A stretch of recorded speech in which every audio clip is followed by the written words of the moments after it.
I think that's pretty cool. It's not self-defense.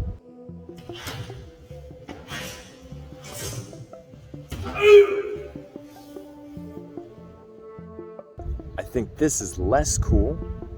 It's still not self-defense. Really poses the question, what do you want to do? Do you want to take a chance and risk getting knocked out? Oh my God! That's really, really cool.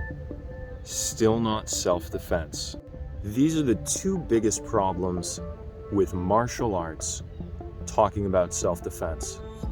Doesn't matter if you're in MMA, doesn't matter if you're doing karate, doesn't matter what you're doing. Two biggest problems. Number one, self-defense is a legal term. What does that mean? That means it's already defined and it's codified in law. If you say that what you do is self-defense, and then you teach your child to stomp on somebody's head after they knock them over, congratulations, you're not doing self-defense anymore. You are training a psychopath, at least in the eyes of the law.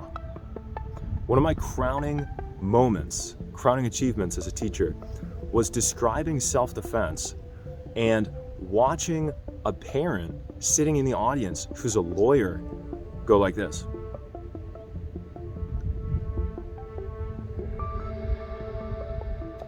The whole time she was nodding, because I was able to say, hey, self-defense is a really specific thing. Number one, it's an affirmative defense, which means in court, you're saying, yes, I did this really bad thing.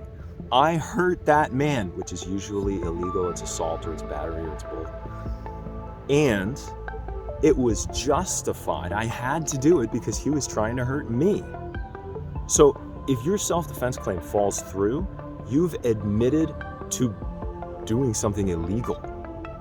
Self-defense is an affirmative defense. It is a legal term. And if self-defense isn't matched with certain factors in your situation that you can articulate, then it's not really self-defense. So you got to know the legal definitions. They change from place to place. So where you live is what you have to figure out if you're going to say that you teach self-defense on your front door. Second most common error most schools make regarding self-defense. Guess what? Everybody trains defenses against a straight punch. Who does that? Maybe a boxer, if you fight a boxer at a bar or something. Defenses against a straight punch are silly because statistically that's not what happens most often. One of my teachers says, train for probabilities, not possibilities. You don't want to be preparing for the ninja with his dart gun. You want to be preparing for the stuff that happens 90% of the time so that you can apply that skill in a moment where you're surprised in the dark with blood in your eyes or whatever. Suboptimal conditions when you're not in the dojo.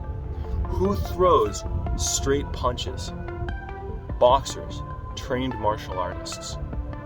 Should you be having fights with boxers and trained martial artists that constitute real self-defense situations? I would say no. And if you have those sorts of things, you have to think about how much you're instigating. Could you have left? Was it your problem to begin with? Why are they being so unreasonable? Because they have the training to avoid being the jerk, at least in theory. Maybe they're Cobra Kai. So those are the two things. There's others. There's a gazillion. If you think of something, comment on it. Tell me what it is. What did I miss?